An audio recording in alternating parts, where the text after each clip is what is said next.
going to be talking about paint colors, how to choose them, the things that I think about as I'm deciding, and why I don't want every single room in this house to be white. So let's get started. I'll admit I am a huge white paint fan. In fact, I've been known to say that white paint fixes everything, and I think in a lot of cases that's true. There are some particular cases where I think that white walls aren't not necessarily the best way to go, especially when you can have room to add a little bit of personality with some color. In fact, we're going to branch out a little bit in a couple areas, and I am going to be deciding on those particular colors today. I want to show you colors that I'm looking at, the spaces that I'm looking at, and how I'm going to make sure that they're right. Historically, I've been one to simply grab some color chips from the wall that look like beautiful colors, have gallons made, come home, paint the house, and love it. I do think that it's better in most cases to actually get a paint swatch.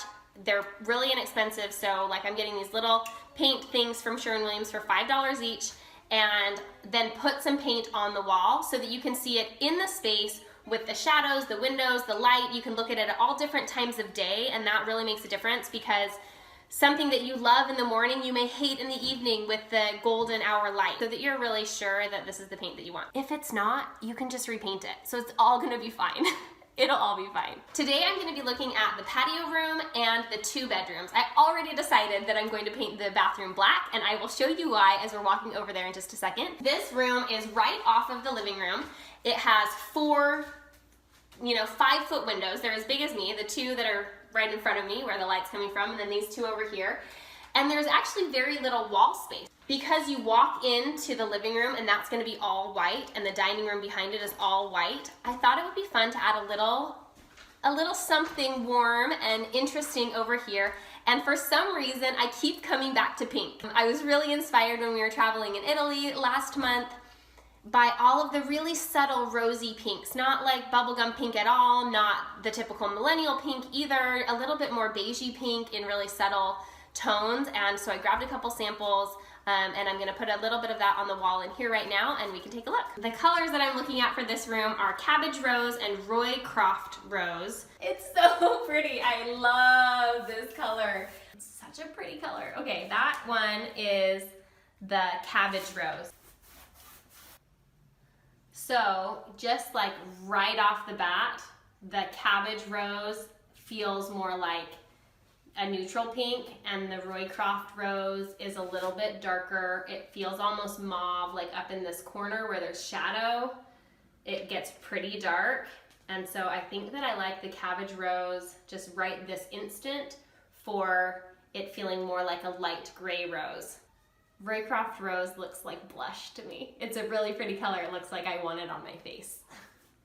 This is the shared bedroom for my daughter and my son. Their beds are white and their dresser is white. So I didn't want to do white walls because then all of the furniture would just blend into the wall rather than having a little bit of an accent. I was thinking that I'd do kind of like a light gray or just like another neutral color, and then I stumbled across a picture. It was a bathroom that had pale gray lower and a kind of a creamy off-white upper, and I loved the combination of a little bit of a creamy off-white, a little bit of a light gray, and the bright white. And so I thought it could be fun to color block the walls in this room. Leave all the trim bright white, and then color block a pale gray on the bottom half of the room and a creamy off-white on the top half of the room. So the colors that I chose are a neutral brown, it's like a really warm light gray, and then restful white, just a little bit of a creamy white. And extra white is what I like to paint all of the trim and the ceiling. And so I imagine the color block to look something like this, with the lower darker, the upper a little bit lighter, just barely a shade lighter, and then all of the trim white. So this is neutral ground, and then I'm going to add some restful white. And then with their white furniture, these 2 neutrals will really pop. I mean, they'll pop in the way that very subtle things can pop. I tried to find something like this, like a 2 neutral color block, and I couldn't find anything that didn't involve pure white on the wall. So I'm excited to put it up, and we'll see what we think.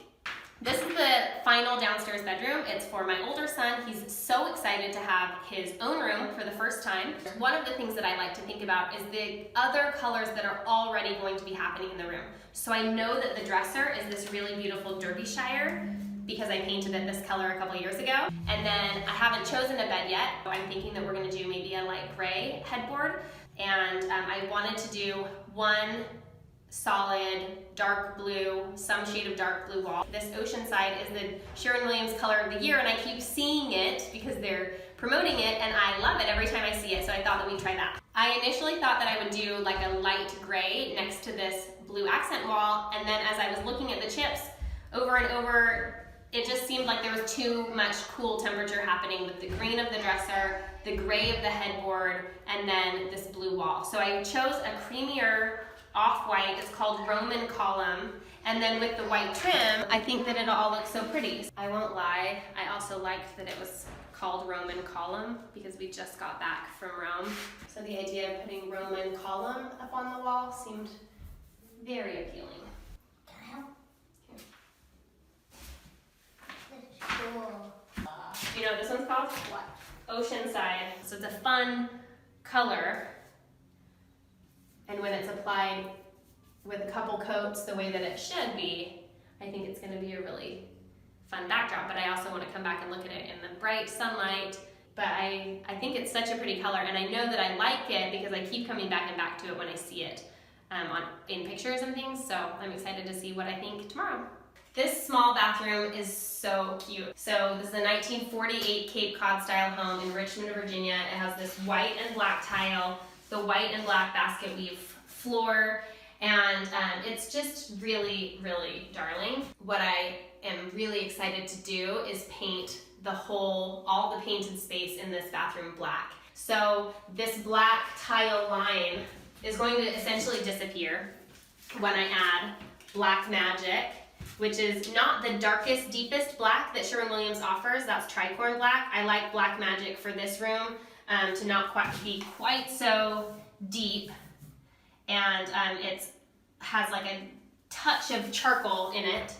It shows that we're choosing to have this kind of contrast of the white tile. I think it'll also make all of the bottom part of the bathroom feel a lot brighter. All of that white will really come out when the rest of the room is blacked out. This was fun, wasn't it? I love making choices in regards to the home, and paint colors are a really fun one because you can really play around with them.